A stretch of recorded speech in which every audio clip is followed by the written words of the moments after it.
अस्सलाम वालेकुम। Sports roundup में आपको खुशामदीद कहेंगे। मैं हूं आपके साथ कनीज़ फातिमा। बांग्लादेश और हांगकांग का मैच तो हो गया और एक और प्रेडिक्शन सही साबित हो गई। लोग कह रहे थे कि बांग्लादेश जो है ये मैच जीत जाएगा, हांगकांग ये मैच हार जाएगा। लेकिन अच्छी बात ये हुई कि हांगकांग ने काफ़ी टफ टाइम दिया और फिर उसके बाद उसने कोशिश की कि वो ये मैच जीत जाए और ये मैच अपने नाम कर ले। लेकिन अनफॉर्चुनेटली बांग्लादेश ने बहुत अच्छा परफॉर्म किया और ये मैच अपने नाम कर लिया और 18 ओवर में उसने हासिल कर लिया, स्कोर जो था उसको चेस कर लिया। अब देखना यह है कि आज का जो मैच है पाकिस्तान का और ओमान का, उसमें कौन सी टीम जीतेगी। हालांकि हमारे देखने वाले जो हैं उनमें कुछ इंडियंस हैं, वो लोग ये प्रेडिक्शन कर रहे हैं और वो लोग ये कह रहे हैं, कुछ तो मीम्स भी बना रहे हैं बाकायदा तौर पर, और ये कह रहे हैं कि पाकिस्तान और इंडिया का मैच तो तब होगा ना, पाकिस्तान इंडिया से तो तब जीतेगा ना जब वो ओमान से जीत जाएगा। तो खैर हमारे साथ मौजूद है आज पैनल में, उनसे बात कर लेते हैं और डिस्कशन कर लेते हैं इस पर कि क्या आया आज का मैच पाकिस्तान जीत पाएगा और फिर 14 सितंबर को पाकिस्तान इंडिया को हरा पाएगा या नहीं। हमारे साथ मौजूद है हाफिज़ इमरान साहब, राय अजलान साहब हमारे साथ मौजूद है और हमजा भी हमारे साथ स्टूडियो में मौजूद है। तो सबसे पहले हाफिज़ साहब, क्या फिर समझते हैं आज के मैच में पाकिस्तान को प्लेइंग 11 क्या उतारनी चाहिए कि जिससे ओमान को हरा सके? अभी आपने ये फरमाया कि कुछ इंडियन लोग या भारतीय क्रिकेट के शायक हैं, वो ये ख्याल कर रहे हैं कि शायद पाकिस्तान हार जाएगा। हाँ। आम लोग तो अपनी जगह पर हैं। मुझे तो मोहतरमा जंटा साहिबा के ऊपर ख्याल आ रहा है कि ये किस किस्म की सोच है कि आप पाकिस्तान के झंडे को, लोगों को कैसे गायब कर सकते हैं। दो टीमें आमने सामने है ना, इंडिया बमुकाबला इंडिया तो नहीं है, इंडिया बमुकाबला पाकिस्तान है। तो आम लोग तो अपनी जगह पर हैं। तो ये जो टॉप लेवल के लोग होते हैं, इनकी बुनियादी तौर पर यह जिम्मेदारी होती है, इन्होंने खेल को खेल की रूह के मुताबिक चलाना है। अगर आप इस तरह की नफ़रत फैलाएंगे, इस तरह से तनहा करने की कोशिश करेंगे या इस तरह की सोच आप लोगों तक पहुंचाएंगे, तो इसका मतलब ये है कि आप अपने लोगों को तैयार कर रहे हैं कि वो दुनिया में सिर्फ उनकी दुनिया अपने ज़ात से शुरू और वहीं पर ख़त्म हो जाए। खेल तो आपको बराबरी का, अमन का, मोहब्बत का, प्यार का, दोस्ती का सबक देते हैं।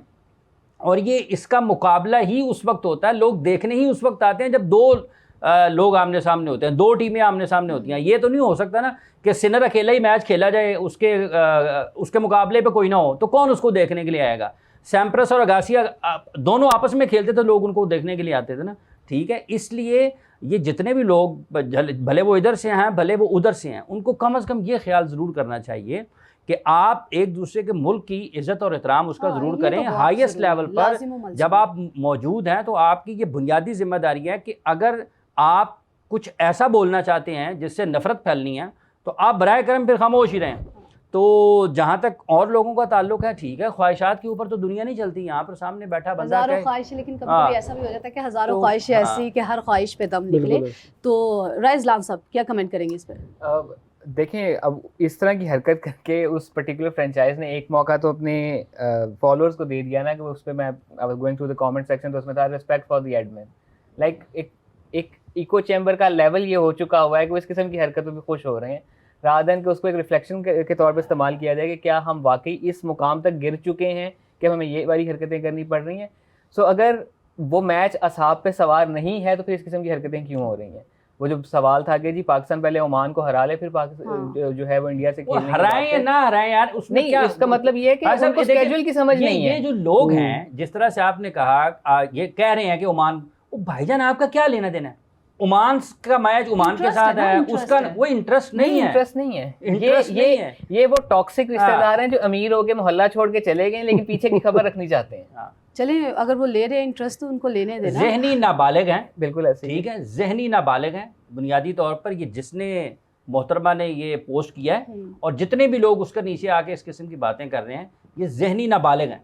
मतलब इससे भी ज़्यादा सख्त हैं अल्फाज मेरे पास, लेकिन मैं उनको चले कोई नहीं, शो में इस तरह के अल्फाज थोड़ा सा इसको थोड़ा लाइट आप क्या कहेंगे? नहीं, मेरे ख्याल से जब से ये जो रिजीम आई और जब से जे शाह साहब इनके बोर्ड के चेयरमैन बने, इनका एक ख़ास ज़हनियत है जो इंडिया में कार फरमा है, एक्सट्रीम माइंडसेट है, और उस ज़हनियत के तहत ये इस तरह की फजूल हरकतें कर रहे हैं, जिस तरह के हाफिज़ साहब ने कहा कि मैं उनको सेकंड करूँगा। अच्छा, वैसे आप ये प्रेडिक्शन करें कि आज का मैच कौन जीतेगा और फिर कल हम उसको अपने शो में ऐड भी करेंगे।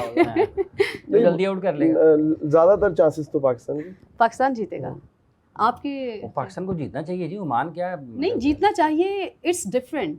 जीतेगा या नहीं, देखिए क्रिकेट गलत साबित करेगा। क्रिकेट ऐसा खेल है, ये आप इसके बारे में कुछ भी नहीं कह सकते हैं। अगर पाकिस्तान बांग्लादेश से हार सकता है, अगर बांग्लादेश ऑस्ट्रेलिया को शिकस्त दे सकता है, ठीक है, अगर इंडिया को हरा सकता है, दुनिया की बड़ी बड़ी टीमें, अगर अफगानिस्तान इंग्लैंड को हरा सकता है, हराया था ना जी राय साहब 2023 के वर्ल्ड कप में, ठीक है, तो ये किसी भी वक्त कुछ भी हो सकता है। लेकिन ये जो तबाही हुई है ना पाकिस्तान में क्रिकेट की, आपको पता है इसकी एक बड़ी वजह क्या है? हर बंदा तो प्रिडिक्ट कर रहा है, वो भाईजान 11 बंदों का उस बंदे को ये ना पता हो कि मैंने पानी का गिलास पूरा पीना है या आधा पीना है, वो क्रिकेट मैच के प्रिडिक्शन जरूर देगा। ये प्रिडिक्शन ने तबाह किया है। अच्छा राइज लाल साहब, चलिए ज्योतिषी आप भी थोड़ी देर के लिए अपने आप को समझे कि आप ज्योतिषी हैं। तो ऑन द लाइटर नोट, आज हमारी टीम में कौन से ऐसे प्लेयर्स हैं जिनको खिलाएंगे तो मैच हमारे हक में जा सकता है? आई थिंक कंडीशंस को देखते हुए ऑब्वियसली हम लोग स्पिन हैवी जाएंगे, सो बहुत मुमकिन है कि हम 3 स्पिनर्स जो फुल टाइम स्पिनर्स हैं वो खिलाएं। Then we have an option of हमारे कैप्टन भी ही can roll his arm over, and then Saim Ayub की सूरत में हमारे पास ऑप्शन मौजूद है। So maybe with 1.5 pacer, जिसमें शाहीन के खेलने के चांसेस ज़्यादा होंगे, जिस किस्म की बैटिंग में आके आपको वहीं मशरफ स्कोर करके दे रहे हैं, तो एक आपको ऑप्शन वो मिल जाएगी। सो मे बी इस किस्म की टीम होगी। और again depending on the condition, अगर उस वक्त की कंडीशन क्या है, तो मे बी एक आधा स्पिनर ड्रॉप करके, मे बी सुफियान मुकीम को आज के मैच में ड्रॉप करके हारिस रऊफ को खिलाने का चांस दिया जा सकता है। अच्छा हमजा, एक तो आप इस पर भी कमेंट कीजिएगा, दूसरा हमारे जो देखने वाले हैं ना वो इस टाइम लाइव कमेंट्स भी कर रहे हैं, ठीक है, हमें और इंडिया को भरपूर तरीके से जिताने की कोशिश भी कर रहे हैं। उनको बता दो, आप बताइए कि हमारी टीम कितनी स्ट्रांग है। देखिए ऑनलाइन अगर आप एक हिस्टीरिया का शिकार है फ्रॉम द वेरी बिगनिंग, अगर आप देखें हिंदुस्तान का एक मिजाज है, वहाँ के लोग जब पुराने मैचेस होते थे तो सचिन जब आता था चीखें होती थी, और जब पहली बॉल पे आउट भी हो जाता था तो फिर सन्नाटा छा जाता था, जिससे शुएब अख्तर ने किया था। अगर आपकी इस बात पे मैं कमेंट करूँ, दुबई की कंडीशंस तो पाकिस्तान को बहुत फेवर करती, और पाकिस्तान ने मेरे ख्याल में आधी से ज़्यादा क्रिकेट तो ये जितने भी बिगनर्स हैं जो अब टीम का हिस्सा है, उन्होंने मेरे ख्याल में स्टार्ट ही दुबई से किया। और जो नए लोगों को ऐड किया है, क्या उनमें इतनी सलाहियत है कि वो एक छाप जो पुराने लोगों की है उसको मिटाने में कामयाब हो पाएंगे? देखिए हमारा ये है कि हम बहुत जल्दी भूलने वाली कौम है, बड़ी जल्दी हम लोगों का हीरोज़ बना लेते हैं, और एक ही दिन में हमने उन्हें ज़ीरो बना दिया। हमारे पास बहुत बड़ी बड़ी मिसालें, एक बंदा था जिसको किंग बाबर कहा जाता था, एक वक्त आया कि उसके ऊपर ऐसे तनकीद होती है जिस तरह सारा कसूर ही उसका। तो पाकिस्तान के अंदर तो ये ख़ास मिजाज है ना कि हम बहुत जल्दी हीरो बना लेते हैं और बहुत जल्दी उसी बंदे को विलन बना देते हैं। ठीक है। अच्छा हाफिज़ साहब, टेक्निकली चूँकि आप चीज़ों पर बड़ी गहरी नज़र रखे हुए हैं, तो आप जाहिर सी बात है कि बड़ा डीपली जाके उसके ऊपर आप बोलेंगे भी और एग्रेशन भी अपनी दिखाएंगे। इंडियन टीम आपको अग्रेसिव दिखाई देगी आने वाले मैच में? देखिए फातिमा, जब हम अभी कुछ ऐसे लोग जो खेल के ज़रिए अपनी नफ़रत का इजहार करते हैं या उसको उसकी स्पिरिट को नुकसान पहुंचाते हैं, उनके बारे में बात की है। इंडिया की क्रिकेट टीम की अगर हम बात करते हैं ना, जैसे कल भी हम इंडिया के मैच पर बात कर रहे थे, तो माजी में भी पाकिस्तान में जब कभी भी दुनिया के किसी भी खिलाड़ी के हवाले से बात होती है, और बिलखुसूस चूँकि इंडिया पाकिस्तान और इंडिया रवायती हरीफ हैं, उनके खिलाड़ियों के बारे में जब बात होती है तो पाकिस्तान में कभी किसी ने कंजूसी का मुजाहरा नहीं किया। कल जैसे अभिषेक शर्मा की बात कर रहे हैं, मुझे याद है अली ज़िया मरहूम, अल्लाह ताला उनके दर्जात बुलंद करे, अभी संजू सैमसन कहीं नज़दीक भी नहीं था इंडियन टीम के, कहीं नज़दीक भी नहीं था इंडियन टीम के। तो वो उस वक्त भी 3 साल पहले ये कहा करते यार संजू को होना चाहिए, संजू बहुत अच्छा खेलता है, ये बड़ा टैलेंटेड है, इसका टेम्परामेंट बहुत अच्छा है। इसी तरह से जब आप हार्दिक पांड्या की बात करते हैं या और उनके दीगर खिलाड़ी जो इस टीम का हिस्सा हैं, या वो नहीं हैं, विराट या रोहित अब नहीं हैं या जडेजा नहीं हैं, तो पाकिस्तान में कभी भी ये नहीं हुआ कि किसी भी खिलाड़ी की उसकी असल सलाहियत को देखते हुए उसकी ज़ाती हैसियत में उसको नापसंद किया जाए और उसके बारे में मनफी बातें की जाएँ। पाकिस्तान का ये रवैया नहीं रहा है। मुझे तो फौरी तौर पर ज़हन में नहीं आता कि किसी ने विराट कोहली को उसकी कारकर्दगी से हटकर, इवन पाकिस्तान में उसको सपोर्ट मिला बहुत ज़्यादा जब वो अच्छी फॉर्म में नहीं था, जो उससे लोग तवक्को कर रहे थे, उस तरह की कारकर्दगी का मुजाहरा नहीं कर रहा था, बावजूद इसके कि उसने गुज़िश्ता 4-5 बरस में पाकिस्तान के खिलाफ तने तनहा कई मैचेस जीत कर ले गया। और 2022 का वर्ल्ड कप जो कि ऑस्ट्रेलिया में खेला गया था, वो जो मैच पाकिस्तान भारत के माबैन खेला गया था, वो पाकिस्तान हारा और उसकी सबसे बड़ी वजह विराट कोहली थे, ठीक है। उसके बावजूद पाकिस्तान में, उनके परस्तारों में, उनके पसंद करने वालों में और पाकिस्तान में इंडिया टीम के खिलाड़ियों के हवाले से बात करने में किसी किस्म का कोई तासुब नज़र नहीं आया, बावजूद इन तमाम शिद्दत के हालात के। और आज भी अगर लोग वहाँ से इस किस्म की बातें करते हैं तो ये अफसोसनाक है। इसको ज़्यादा बेहतर अंदाज में बात की जानी चाहिए। जब आप क्रिकेट मैच खेल रहे हैं, पाकिस्तान भी हार सकता है किसी भी टीम से, इंडिया भी किसी टीम से हार सकता है। लाजिम नहीं है कि सिर्फ पाकिस्तान नहीं हारना है, पाकिस्तान सबको हरा भी सकता है। ये जो एक हवा बनी हुई ना कि 14 को क्या होना है क्या नहीं होना, मैच ही होना है, नतीजा कुछ भी होना है, दिन के 24 घंटे ही होने हैं। हाँ दिन के 24 घंटे ही होने हैं, किसी को छक्के पड़ने हैं, किसी विकेट बिल्कुल ऐसे ही उड़नी है, है। इस तरह से डिग्रेड नहीं करना चाहिए, इस तरह से कमेंट्स नहीं करने चाहिए, जो भी होगा खैर। अच्छा, मैं जो देख रही हूँ राइजलान साहब, वो मैं ये देख रही हूँ कि पहले नंबर पे अभिषेक को खिलाएंगे, फिर वो खिलाएंगे संजू को, फिर तिलक वर्मा को, सूर्या कुमार जो कैप्टन है फिर उसको, लेकिन इसके नीचे तो गिल को नहीं लाएंगे। गिल को कहाँ पर रखेंगे? गिल ओपन ही करेगा, ऊपर ही आएगा। गिल ओपन ही करेगा। अगर वो ऊपर आ गया तो फिर नीचे कौन जाएगा? अगर वो ओपन करता है तो मे बी तिलक वर्मा की टीम में जगह जाएगी। मसला ये है ना कि उनकी टीम के में चूंकि इतने बड़े बड़े नाम इकट्ठे हैं, जो कि एक अच्छी चीज़ भी है, बुरी चीज़ भी इस तरह से है कि आपको प्लेइंग 11 बनाते वक्त थोड़ा प्रॉब्लम होती है। उनको एक और मसला ये है, बैटिंग तो उनकी जो बड़ी हैवी हो जाती है, लेकिन मसला ये है कि उनके पास कोई ऐसा फास्ट बॉलर नहीं है जो 7वें और 8वें नंबर पे बैटिंग कर सके।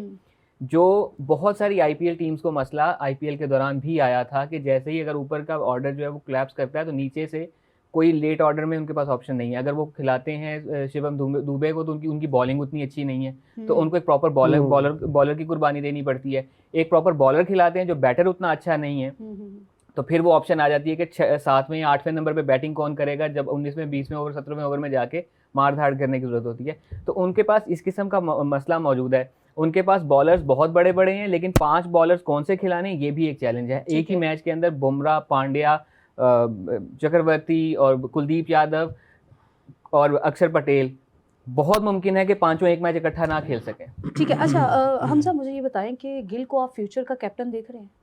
नहीं, मे भी हो सकता है कि वो बन जाए, लेकिन साथ साथ बात ये भी कि इंडिया ने जो एक अपना बनाया हुआ ना कि हम पता नहीं क्या कर देंगे, या हमारी टीम बहुत मजबूत, और पाकिस्तान इतना तो तब नहीं, इनका मीडिया या इनके लोग तब नहीं इस तरह सोशल मीडिया पे होते थे जब धोनी, युवराज सिंह, इस तरह के बड़े बड़े नाम थे टीम में।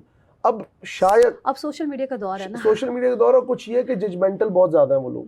वो पाकिस्तान को बिल्कुल इससे समझते हैं जैसे ये टीम ही नहीं है। भाई आपके भी तो ज्यादातर अब यंगस्टर्स हैं टीम में, आपके पुराने खिलाड़ी तो नहीं रहे जिनको आपने so called godfather of cricket बनाया हुआ था। तो अगर आप देखें, आप जिनकी बात कर रही हैं गिल की, शुभम गिल, मुझे लगता है कि उनमें ये पूरी सलाहियत है कि वो टीम को लीड कर सकते हैं, लेकिन साथ साथ ये बात भी मद्देनजर रखने वाली है कि इंडियन क्रिकेट बोर्ड क्या फैसला करता है, क्योंकि जब से जे शाह साहब आए हैं काफी चीजें पॉलिटिकली, ऐसे लगता है पॉलिटिकल मोटिव्स के साथ चल रही। जिस तरह का एक्सट्रीमिज्म अभी इन्होंने कहा प्रीति जिंटा का नजर आया है, तो मुझे लगता है कि पॉलिटिकल मोटिव ज्यादा है रादर देन क्रिकेट। अच्छा, मुझे ये बताएं हाफिज साहब कि जब से सूर्या कुमार यादव कैप्टन बने हैं, क्या बड़ा चेंज आया है? देखिए, चेंज वेंज कोई नहीं है सच, ये एक प्रोसेस है उनका। वो उन्होंने अचानक से, ये ज़रूर हुआ कि जब सूर्या को कप्तान बनाया गया उस वक्त फेवरेट हार्दिक पांड्या थे कि उनको कप्तान बनाया जाएगा, लेकिन उन्होंने उसकी जगह पर सूर्या कुमार यादव को कप्तान बनाया। कप्तान आपके प्लेयर्स के ऊपर खड़ा होता है। अगर आपके पास स्किल्ड प्लेयर्स नहीं होंगे ना, बासलाहियत खिलाड़ी नहीं होंगे, तो आपके लिए जीतना मुश्किल होगा। अगर गौतम गंभीर ना होता, महेंद्र सिंह धोनी के पास हरभजन सिंह ना होता, सचिन तेंदुलकर ना होते, युवराज सिंह ना होते, तो फिर पता लगता ना कि आप वर्ल्ड कप कैसे जीत पाते हैं। राइट। इमरान खान के पास अगर वसीम अकरम ना होते, जावेद मियादाद ना होते, इंजमाम और मोइन ना होते, तो फिर पता आकिब जावेद ना होते, मुश्ताक ना होते, तो आपको पता लगता है कि आप वर्ल्ड कप कैसे जीत पाते हैं। तो जब तक आपके पास एक टीम गेम में ज़्यादा तादाद लोगों की 11 के 11 जो हैं, अगर वो बासलाहियत नहीं होंगे, उनका टेम्परामेंट अच्छा नहीं होगा, तो आपके लिए मुश्किलात होंगी। तो ये कहना कि सूर्या के कप्तान बनने से कोई बहुत बड़ी तब्दीली आ गई है, कोई तब्दीली नहीं आई है। वही टीम खेल रही है, उनके साथ वही खिलाड़ी हैं जो उनके सिस्टम का हिस्सा थे। कप्तान वो 2 गए हैं, रोहित साहब गए हैं, उनकी जगह पर ये कप्तान गए हैं। शुभमन अभी भी कप्तानी उनकी, जो आप रेड बॉल को देखते हैं, तो वो करते हुए आ रहे हैं। तो अगर वो बन जाता है, और ये बेकार की बहस है कब आएगा कब नहीं होगा, अभी तो उन्होंने इसको कप्तान बनाया है, 26 तक या कब तक उसने कप्तानी करनी है, फौरी तौर पर तो उन्होंने उसको हटा नहीं देना है। ये तो डिस्कशन हम लोगों ने इस पे कर लिया है। अब थोड़ी सी पाकिस्तानी टीम के बारे में भी थोड़ी सी डिस्कशन कर लेते हैं। इंडियन टीम को हमने बड़ा डिस्कस कर लिया है जस्ट बिकॉज ऑफ यू क्योंकि जो हमारे देखने वाले हैं वो बहुत इंटरेस्ट लेते हैं इंडियन टीम पे, तो इसलिए। अच्छा, फ़खर जमान को हमने देखा कि वो इंजरी की वजह से चैंपियंस ट्रॉफी में परफॉर्म करते हुए नहीं नज़र आए, तो एशिया कप में आप उनको परफॉर्म करता हुआ देख रहे हैं? फ़खर मुझे एज ए क्रिकेटर बहुत पसंद है, एज ए इंसान मुझे बड़ा पसंद है, दोस्ती के साइड पे, but he is a clutch player. वो शायद आपको हर मैच में नहीं चलेगा, लेकिन जिस मैच में वो चलेगा ना, वो शुरू के ओवरों में मैच साइड पे करके दे देगा आपको। सो वो उसमें एबिलिटी है। तो वो इस किस्म के, वो एक इम्पैक्ट प्लेयर है जिसकी वजह से बॉलिंग साइड थोड़ी सी प्रेशर में रहती है कि ये नेक्स्ट क्या कर कर सकता है। मे बी उनका बैटिंग ऑर्डर जो है अगर उन्होंने ओपन नहीं करनी, और हमने शारजा वाले मैचेस में भी देखा है कि वो फिर बाद में आके स्कोर को बेहतर करना शुरू करते हैं, तो maybe we can switch between Haris को आप तीसरे नंबर पे बैटिंग करवा दें और हारिस की पोजीशन पे फ़खर जमान को बैटिंग करवा दें, बिकॉज हारिस तब पावर प्ले को बेहतर यूटिलाइज कर लेगा और फ़खर पुरानी गेम को ज़्यादा अच्छा खेल लेगा।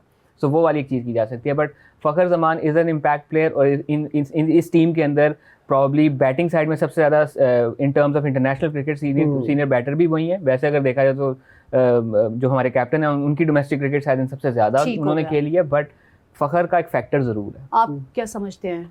अच्छा परफॉर्म कर फ़खर ज़मान फ्रॉम द वेरी बिगनिंग, अगर हम 2017 का एशिया कप देखें तो बड़ी विनिंग इनिंग्स उन्होंने खेली। गो उनके साथ फैक्टर है इंजरी का, और वो बीमार भी रहे, बीच में उनको कुछ प्रॉब्लम हो गया था, लेकिन still he is a good batsman. और साथ साथ अगर आप देखें तो टीम के अंदर मेरे ख्याल में ओपनिंग के अंदर या वन डाउन में अगर भेजें तो वो बेहतरीन किस्म का स्कोर कर सकते हैं। जिस तरह इन्होंने कहा राय साहब ने कि वो एक दफ़ा मैच को पूरा बना के चले जाते ताकि बाकी टीम आसानी से चेज कर सके। अच्छा हाफिज साहब, एक तो इस पर भी आप कमेंट कीजिएगा, दूसरा मैं ये भी जानना चाहूँगी कि इंडिया के खिलाफ कौन कौन से स्पिनर खेलेंगे? देखिए इंडिया की तरफ से अब ये देखना है कि अब वो अर्शदीप को खिलाते हैं या नहीं खिलाते हैं, या इसी कॉम्बिनेशन के साथ जाते हैं। अर्शदीप की जगह पर क्या फिर वो तिलक वर्मा ड्रॉप होता है, संजू तो नहीं होता क्योंकि उसने कीपिंग भी करनी है, या फिर शिवम दुबे की जगह वो उसको खिलाते हैं, या फिर एक स्पिनर कम करके उसकी तरफ जाते हैं। डिपेंड करता है सिचुएशन के ऊपर। लेकिन पाकिस्तान को जो अटैक होगा वो पाकिस्तान स्पिनर्स की तरफ देख रहा है, लेकिन मेरा ख्याल है कि वो उनके फास्ट बॉलर्स भी पाकिस्तान को शॉर्ट बॉल के ऊपर अटैक करेंगे। दूसरा, जहाँ तक ताल्लुक़ पाकिस्तान का है, पाकिस्तान किन स्पिनर्स को खिलाता है, किस टीम को खिलाता है, ये भी आज के मैच के बाद कुछ आपको क्लैरिटी आएगी। लेकिन इंडिया के ख़िलाफ़ भी पाकिस्तान ने जो कोशिश करनी है वो यही होगी कि ये अपने स्पिनर्स को खिलाएंगे, ज़्यादातर उन्हीं के साथ इन्होंने जाना है, क्योंकि चैम्पियंस ट्रॉफ़ी में जितनी बात पाकिस्तान के कम स्पिनर खिलाने पर हुई है, और इस वक्त कंडीशंस जिस तरीके से हैं वहाँ पर इसमें दुबई में जब इन्होंने खेलना है, तो वो स्पिनर्स के ऊपर इन्हिसार करेंगे। लेकिन अपोजिशन क्या आपको वो अलाउ करेगी आपके स्पिनर्स को? इस टीम में आपकी एक से ज़्यादा स्पिनर्स ऐसे हैं, अगर उनका एक ओवर ख़राब हो गया ना तो बाकी तीन कप्तान को मुसीबत पड़ जानी है कि कैसे पूरे होने, और अगर दूसरे ओवर में भी बटाई हो गई तो बात बुत संभाली से मुल्क को नहीं जानी। ये एक से ज़्यादा खिलाड़ी पाकिस्तान की इस स्पिन बॉलिंग में, अल्लाह करे कि ये वाली बदतरीन सूरत हाल ना हो, लेकिन अगर ऐसा होता है तो फिर कप्तान के लिए बड़ी मुश्किलात होनी है कि कैसे करता है। तो तैयारी के साथ ही परफॉर्म करना है, अगर तो जीतना है तो हम तो दुआ ही कर सकते हैं। अभिषेक के बारे में कहा जा रहा है कि वो भारी पड़ने वाले हैं पाकिस्तानी टीम पर, ऐसा है? अच्छा, अभिषेक की जहाँ तक बात कर ली जाए ना, तो हम वो बहुत बड़ा एक आर्ग्यूमेंट है कि आपको नहीं पता अभिषेक क्या करेगा। तो पाकिस्तानी जितना वो हमारे बॉलर्स के लिए अनजान है ना, हमारे बॉलर्स भी उसके लिए उतने ही अनजान है। So it's two way street. उसको भी नहीं पता कि हमारे बॉलर्स उसके साथ क्या कर सकते हैं। May be on the given day वो अच्छा करें बुरा करें, दैट्स अ डिफरेंट स्टोरी। अच्छा, जंग की वजह से कोई प्रेशर होगा उन पे कि जंग पाकिस्तान जीत गया तो ये मैच भी जीत सकते हैं? ये भी इंसानी साइकोलॉजी की बात है कि वो आप किस तरह से सिचुएशन को लेते हैं। बट अगेन, क्योंकि आपके सबकॉन्शियस में चीजें तो बैठी होती है, सबकॉन्शियस में चीजें चल रही होती है। दूसरा वही है ना, जो हमारे एक फॉर्मर कैप्टन का भी कहना है कि पाकिस्तान इंडिया के मैच का मसला ये नहीं होता कि हमें दूसरी टीम के प्लेयर से कोई मसला है, हम पे इंटरनली बड़ा प्रेशर होता है। गली के नुक्कर वाला भी मशवरे दे रहा है, सब्जी लेने जाओ तो वो भी मशवरे दे रहा है, कैब वाला है तो वो भी मशवरे दे रहा है। तो वो प्रेशर, उस चीज का प्रेशर ज्यादा होता है। जब बेसिक्स के ऊपर रहेंगे ना, देखें ये टेम्परामेंट का टेस्ट है सबसे बड़ा। पाकिस्तान के बारे में आपने सवाल किया ना, अगर वो अपने प्रोसेस पर रहे ना, प्रोसेस के ऊपर, तो वो पाकिस्तान के लिए मुश्किलात पैदा कर सकते हैं। अगर वो प्रोसेस से हट गए, बेसिक्स से हट गए, कुछ गैर मामूली अंदाज में ज़बरदस्ती करने के इशू को फोर्स करने की कोशिश की, तो वो पाकिस्तान को फ़ायदा देगा। अगर वो ये समझें कि वो बेसिक्स के ऊपर रहेंगे, जहां बॉल है वहीं पे शॉट खेलने की कोशिश करेंगे, तो वो इम्कानात उनकी कारकर्दगी के बढ़ जाएंगे। पाकिस्तान को क्या सूट करता है कि वो प्रोसेस से हट जाएं, वो गैर मामूली अंदाज में कुछ करने की कोशिश करें, वो गलती के इम्कानात बढ़ेंगे। थोड़ा सा छुपा के भी रखें ना, कहते हैं ना सारे पत्ते एकदम से नहीं शो कर देते तो थोड़ा सा 14 सितंबर तक के लिए भी रख देते हैं। तो खैर, नो डाउट इंडियन टीम बहुत अच्छी टीम है और अभी तक उसने ज़्यादातर मैचेस विन ही किए हैं। बट मैं ये कहूँगी अगेन कि पाकिस्तानी टीम को भी हल्का ना लिया जाए। आपका मुकाबला एक बहुत अच्छी टीम से है जो कि असाब जिनके बहुत ज़्यादा मजबूत है। तो खैर 14 सितंबर को इसका फैसला तो हो ही जाएगा, इस बात का फैसला तो हो ही जाएगा कि कौन जीतेगा और कौन हारेगा। आज तक के लिए हमें इजाज़त दीजिए, अपना बहुत ज़्यादा ख्याल रखिएगा। अल्लाह हाफिज़।